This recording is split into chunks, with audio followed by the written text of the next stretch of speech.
नमस्कार, आप देख रहे हैं प्राइम टीवी। मैं हूं आपके साथ आरती तिवारी। वक्त हो चुका राष्ट्रपति का। दिल्ली में इन दिनों काफी गतिविधियां देखने को मिल रही है। राष्ट्रपति में बात दिल्ली की होगी। दिल्ली में वोटिंग के बाद भले ही नतीजों की तस्वीरें 8 फरवरी को साफ होगी, लेकिन एक बात साफ है कि जो भी होगा वो इतिहास होगा। फिर चाहे आम आदमी पार्टी की सरकार आए, यानी कि केजरीवाल जीते, या फिर भारतीय जनता पार्टी, इन सब के बीच अलग अलग 11 जो एग्जिट पोल सामने आए, उनमें से 9 में भारतीय जनता पार्टी को बहुमत है, तो 2 में आप सरकार बनाने का अनुमान जताया गया है।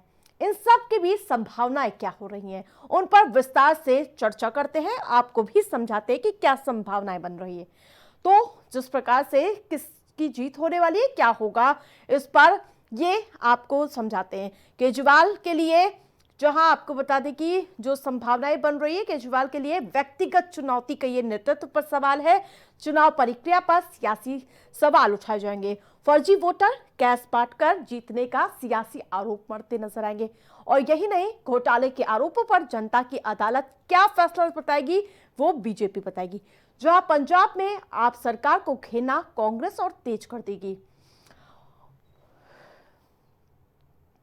लेकिन अगर अरविंद केजरीवाल चौथी बार सत्ता में आने का दमखम हासिल कर पाते हैं, तो उसको लेकर क्या संभावनाएं बनती हैं, वो अब आपको बताते हैं। दिल्ली में आपकी अगर सरकार बनेगी तो दिल्ली की चौथी बार सीएम बनने के लिए पहले नेता होंगे। तीसरी बार दिल्ली में मोदी के चेहरे पर लड़ी बीजेपी को हराने वाले नेता, 2014 के बाद लगातार बीजेपी को 3 विधानसभा चुनाव हराने वाले नेता बन जाएंगे। जमकर प्रचारित करेंगे कि घोटाले के नाम पर जनता को नकारात्मक चीजें फैलाई गई। ईडी सीबीआई जांच के बीच राजनीतिक सुरक्षा घेरा मजबूत होगा। पार्टी को राष्ट्रीय विस्तार की योजना को मजबूती मिलेगी। गैर कांग्रेसी दल केजरीवाल के पक्ष में और मजबूत होंगे। रेवड़ी राजनीति के सबसे बड़े खिलाड़ी केजरीवाल हो जाएंगे। कांग्रेस के लिए कठिनाइयां बढ़ जाएंगी और दल कम आंकेंगे उन्हें। और अब अगली तस्वीर, अगर दिल्ली की जनता ने बदलाव के लिए वोट किया और 8 फरवरी को नतीजे बीजेपी के पक्ष में आएंगे, तो क्या संभावनाएं बन रही हैं। 21वीं सदी में पहली बार दिल्ली में बीजेपी की सरकार होगी। 27 साल बाद दिल्ली विधानसभा में बीजेपी की वापसी होगी। दिल्ली में पहली बार बीजेपी की डबल इंजन की सरकार बनेगी। और यही नहीं, लोकसभा के बाद महाराष्ट्र, हरियाणा, दिल्ली में बड़ी जीत मानी जाएगी। ब्रांड मोदी को लगातार फिर से मजबूती मिलती नजर आएगी और क्षेत्रीय दलों के सामने बीजेपी की कमजोरी के दावे होंगे। और 2 बार देश जीत रही है, दिल्ली की हार का सिलसिला छूटेगा। यानी कि जिस प्रकार से आम आदमी पार्टी जीतती हुई नजर आ रही है और बीजेपी कहीं ना कहीं हारती हुई नजर आ रही है, वो सिलसिला टूट जाएगा। बिहार चुनाव में आगे बीजेपी को ताकत मिलेगी। सियासी कहावत बन जाएगी कि रेवड़ी को रेवड़ी ही काटती है। लेकिन अब जीत बीजेपी की है होगी या फिर आम आदमी पार्टी की, वो 8 फरवरी को ही पता चलेगा। और इन सब के बीच ये पूरा फैसला जनता ईवीएम में दर्ज करा चुकी है। तो हमने राष्ट्रपति में बात की कि आखिरकार संभावनाएं क्या बन रही है, लेकिन उन सब के बीच आज पूरे दिन क्या दिल्ली विधानसभा में हलचल हुई, अब उसके बारे में आपको बताते हैं। दिल्ली विधानसभा चुनाव से ठीक एक दिन पहले राजधानी में सियासी उफान देखने को मिला। आम आदमी पार्टी द्वारा बीजेपी पर रिश्वत मामला लगातार तूल पकड़ता हुआ नजर आ रहा है। मामला तूल पकड़ते ही बीजेपी ने एलजी से गुहार लगाई कि इस मामले में जांच होनी चाहिए। और इन सब के बाद तुरंत एलजी ने भी टीम गठित करके जांच टीम केजरीवाल और संजय सिंह के घर के लिए रवाना कर दी। तो ये 2 अलग अलग तस्वीरें हैं, जिसमें एक जो शिकायत दी गई थी और दूसरी बात तुरंत आनन फानन में टीम केजरीवाल के आवास पहुंच गई। तो पूरा रण तैयार है और सबके बीच जो पूरी पॉलिटिक्स देखने को मिल रही है, वो तस्वीरें आपके सामने है। पहले जांच के आदेश दिए गए और जिसके बाद तुरंत केजरीवाल के आवास पर पहुंची टीम। कोई डॉक्यूमेंट है दूसरी तरफ हम लोग ऑलरेडी एसीबी के अंदर कंप्लेंट देने के लिए संजय सिंह जी जा चुके हैं। संजय सिंह जी वहां बैठे हैं। इनको ये मालूम नहीं है कि इन्हीं के ऑफिस के अंदर जो कंप्लेंट है वो ऑलरेडी रिसीव हो चुकी है। और दूसरी तरफ ये लोग किसकी इंस्ट्रक्शन पे काम कर रहे हैं, यहाँ पर बैठे हुए हैं, कोई टेलीफोन पे ऊपर से बात कर रहे हैं। इनके पास अभी तक कोई इस तरह की कुल मिला के पॉलिटिकल ड्रामा बनाने के लिए भारतीय जनता पार्टी की एक साजिश है। नहीं, कोई अंदर नहीं गया है। मैडम नोटिस देने आए थे, नोटिस उनको दे दिया। आपको नहीं बता सकते। आज फिर कह रहा हूँ, ये नहीं चलेगा कि आप कुछ भी बकवास करेंगे और उसका परिणाम आप नहीं भुगतेंगे। आपने जो आरोप लगाए हैं घटिया बेबुनियाद हैं। अगर आपके पास तथ्य हैं तो रखिए, नहीं तो फिर इसका परिणाम भुगतने के लिए तैयार रहिए। और मैं बार बार कह रहा हूँ, आप जिस तरह की घटिया राजनीति करते हैं, दिल्ली वाले इस राजनीति को पसंद नहीं करते। हर चुनाव से पहले, चाहे निगम का चुनाव हो, लोकसभा का चुनाव हो, आपका ये प्रोपेगेंडा चालू हो जाता है। लेकिन दिल्ली की जनता इस बात को पसंद नहीं करती। और हम कह रहे हैं, आपने जो झूठ लूट की राजनीति दिल्ली में की है, दिल्ली में एजेंसियों के विरोध तो हो ही रहे थे, लेकिन इसकी पूरी सुगबुगाहट यहां मिल्कीपुर में कल से ही देखने को मिली। कल आपने देखा था संसद में जहां अखिलेश यादव सीधे तौर पर हमलावर नजर आया और यही नहीं, जो चुनाव आयोग को मरा घोषित कर दिया। और लेकिन आज क्या हलचल हुई है उसके बारे में आपको बताते हैं। प्रदेश की राजधानी में पोस्टर वॉर देखने को मिला। इसको लेकर समाजवादी पार्टी कार्यालय के बाहर शुक्रवार को नया पोस्टर लेकर सामने आ गई। इसके जरिए पार्टी 2027 में सत्ता में वापसी का दावा कर रही है। वहीं दूसरे बैनर में समाजवादी पार्टी ने चुनाव आयोग पर सीधा हमला बोला। पोस्टर पर लिखा है, भाजपा को संरक्षण देने वाला चुनाव आयोग ये कफन ओढ़ ले। लेकिन इन सब के बीच एक और पोस्टर वायरल होता है। उसमें वो कहते हुए नजर आते हैं कि 27 को हम आएंगे, 27 में जो चुनाव होगा हम उसमें आएंगे और अर्धकुंभ कराएंगे। एक पोस्टर ये भी लगाया जाता है। लेकिन सवाल यह है कि जिस संस्था को मृत घोषित कर दिया गया और उसी से चुनाव फिर से होगा, तमाम ऐसे सवाल है इसको लेकर।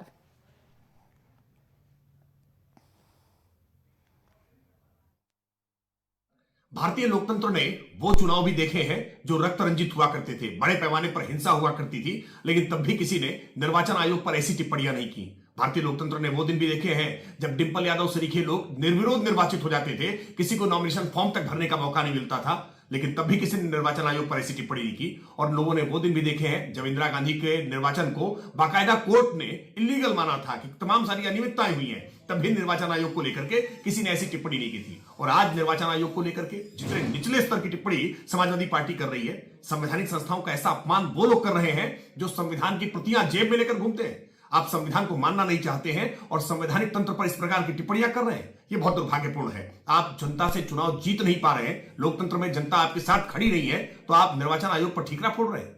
सपा कार्यालय पर लगा पोस्टर एक बार फिर से राजनीति का अखाड़ा बन गया है। सपा कार्यालय पर लगाए गए पोस्टर में स्लोगन लिखा गया कि चुनाव आयोग मर गया है, उसको कफन ओढ़ लेना चाहिए। कहीं ना कहीं मिल्कीपुर में हुए उपचुनाव में सपा के द्वारा लगातार बताया जा रहा था कि प्रशासन की तरफ से वहां पर धांधली कराई जा रही है, जिससे सपा प्रत्याशी अजित प्रसाद को न जीतने दिया जाए। सपा कार्यालय पर जो पोस्टर लगाया गया उसमें साफ तौर पर चुनाव आयोग को घेरते हुए बताया गया कि चुनाव आयोग मर गया है, उसको कफन ओढ़ लेना चाहिए। तो ऐसे में सपा कार्यालय पर जो पोस्टर है वो चर्चा का विषय बना हुआ है। फिलहाल देखना ये होगा क्या चुनाव आयोग इस पोस्टर को संज्ञान में लेकर के आगे कार्रवाई क्या करता है। कैमरा पर्सन धर्मेंद्र सिंह के साथ बसंत मिश्रा, प्राइम टीवी, लखनऊ। अब राष्ट्रपति में बात होगी अवैध प्रवासियों की। जिस प्रकार से ट्रंप सरकार ने जो अवैध प्रवासियों को भारत पर भेजा है, हथकड़ी लगा के, उसको लेकर विपक्ष पार्लियामेंट से लेकर जो आज सड़क तक लगातार विपक्ष हमलावर नजर आ रहा है। इन सब के बीच अमेरिका से डिपोर्ट किए गए अवैध प्रवासियों पर भारत में हंगामा हो रहा है।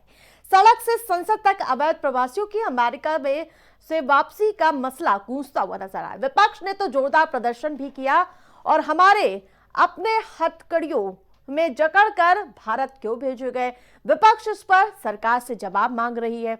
और 104 भारतीयों की वापसी पर हंगामा को देखते हुए सरकार ने संसद से ही विपक्ष को जवाब दिया। अमेरिका से डिपोर्टेशन पर देश के विदेश मंत्री एस जयशंकर ने राज्यसभा में बयान दिया। उन्होंने समझाया कि आखिर अमेरिका ने 104 भारतीयों को वापस क्यों भेजा। साथ ही उन्होंने डेटा दिखाकर यह भी बताया कि यह कार्रवाई कैसे वैध है। उनके इस बयान पर कांग्रेस सांसद मनीष तिवारी ने भी पलटवार किया। आपको सुनाते हैं कि आप अपने जो लोग हैं, अपने देशवासी हैं, उनकी कितनी इज्जत करते हैं।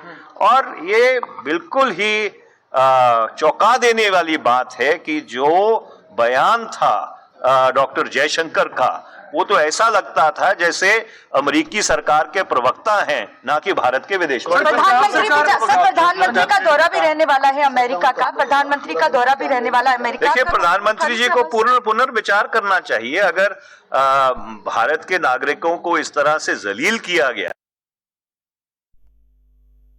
अब से महज कुछ घंटों का इंतजार और फिर साफ हो जाएंगे दिल्ली विधानसभा चुनाव के नतीजे। यह पता चल जाएगा कि चौथी बार केजरीवाल आएंगे या 26 साल बाद। नतीजों से पहले दिल्ली विधायकों के खरीद फरोख्त को लेकर जबरदस्त हंगामा हो रहा है।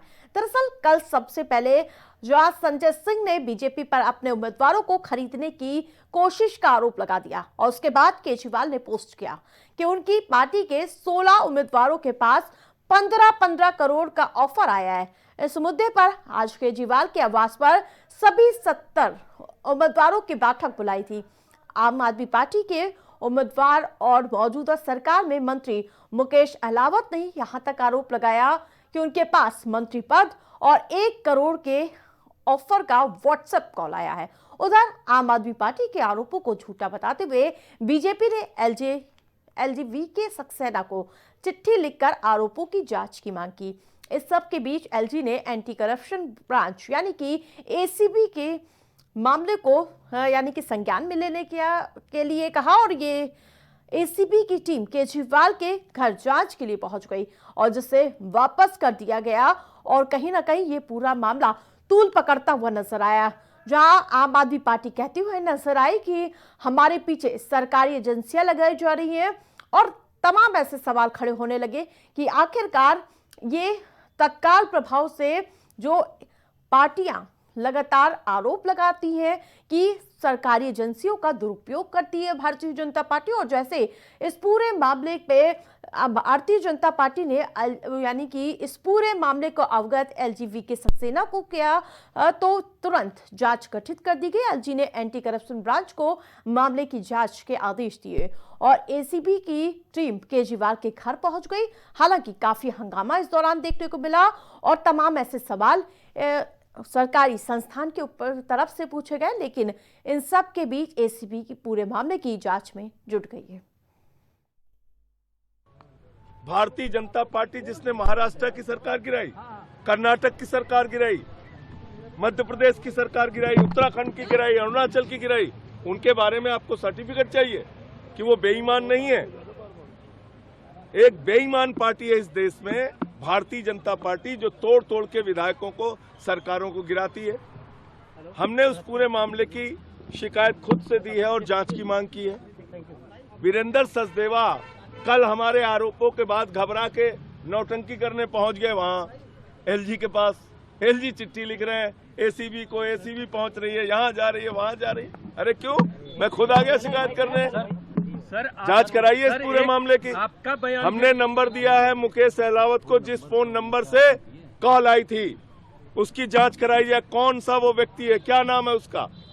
सर, हमने उनसे बात, सभी उम्मीदवारों ने जो अपनी रिपोर्ट दी है वो रिपोर्ट साफ साफ बता रही है दिल्ली के अंदर आम आदमी पार्टी 50 से ज़्यादा सीटों पर कन्फर्म जीत हासिल करने जा रही है।